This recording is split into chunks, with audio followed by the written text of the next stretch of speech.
What's up, everybody? It's your boy, Chill Will, doing God's will. Welcome back to our series where I am going to be drawing the volume covers of the original Dragon Ball. This time, I am advancing to Volume 2. I was very impressed when I finished the first volume, so going into the second volume, I had a little confidence going into it. That was until I looked at the second volume, as it was more detailed than the first volume, which is to be expected. But there were many more things where I wasn't confident and didn't have enough experience in. For example, drawing Bulma, which, to be honest, I didn't have enough experience drawing females, and for the normal person, they might say it's not that difficult compared to drawing a male. Actually, it is, because females have different proportions than males. To add to that, Bulma is in a side-ish profile, and Goku is in a 3/4 profile, which I had little experience with. So it was another challenge in new grounds. But I was super excited about this portion, which is weird because I am normally nervous about drawing anything. But I know the Lord is with me. Therefore, my beloved brethren, be ye steadfast, unmovable, always abounding in the work of the Lord. For as much as ye know that your labor is not in vain in the Lord. 1 Corinthians chapter 15, verse 58. Throughout the initial stages of this drawing process, I considered how I should position it and how large I wanted the drawing to be compared to the first one, as well as the desired distance between them. A lot of small stuff that probably wouldn't matter, but to me it would. A lot of times, details like this will take hold of me, and I will make the small things bigger than they are. But throughout this process and throughout my life, I learned to tone that down and care about the details. But there shouldn't be the main idea. So, looking at the reference I had, I noticed one thing about this. It's detailed. So, my mind was trying to wrap where I should start. Should I start with the bird first, then work from left to right, go bottom to top, or start with Goku or Bulma? That was my head process as I was making a rough draft. I decided to start where I was comfortable drawing first, which was Goku. I realized that the better starting point was Bulma, but I was afraid of the picture being wide. As well, I was rusty since I hadn't drawn in a few years.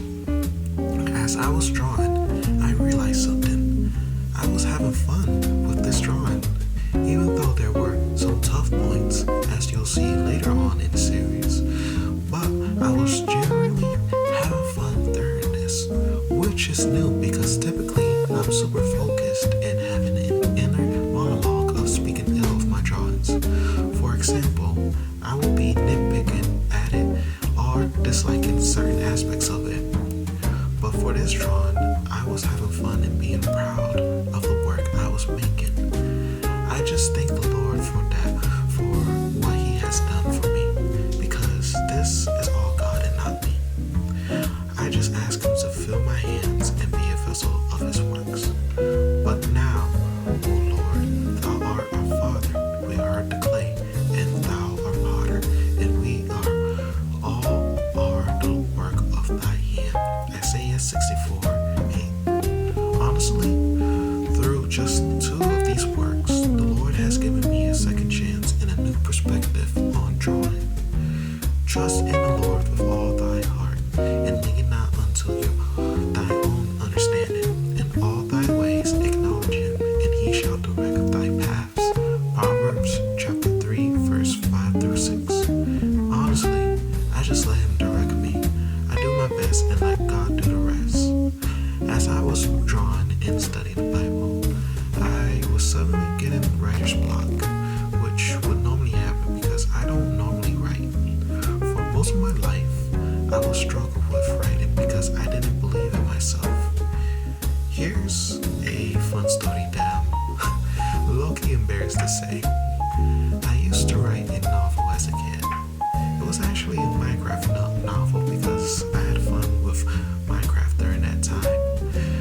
would say it's a very rough one looking back at it, which I still have to try for. I kept it, and honestly, there's probably a reason I kept it. Maybe God will use it for something later. I believe in that. But to go back on topic, I made the novel, but I will never release or show it off to somebody because I will frankly be honest with you. I would be embarrassed because I didn't have confidence in myself, and I felt that people would bully or judge me. After all, it's something only a kid would write, or they would judge me. I was scared. Later, I would realize that it's a learning disability that I have, but at that time, I would not think of that because the mentality that I had about myself was low. So I would shoot down something that was actually very creative. I thought my treasure was trash and therefore said it as trash. And that could be us. We look at our fruit and judge it before it's ripe. Death and life are in the power of the tongue, and they that love it shall eat the fruit thereof. Proverbs 18:21. That was me for the majority of the time when I was younger, and that was the devil trying to destroy me from the inside until I had enough of that and found myself in the Lord. So this was so that they would seek God, if perhaps they might grasp for him and find him, though he is not far from each one of us. Acts 17:27. This leads into what I thought about. Our declaration of submission is, in fact, our declaration of liberation. We must submit to God to be liberated from our own struggles and spiritual bondage. For we wrestle not against flesh and blood, but against principalities, against powers, against the rulers of darkness of this world, against spiritual wickedness in high places. Ephesians 6:12. As I was reading Jonah chapter 2, and just taking a look through his prayer in the belly of the fish as they were heading to Nineveh, the first thing that Jonah said in his prayer in verse 2, I cried by reason of my affliction unto the Lord, and he heard me. What's affliction?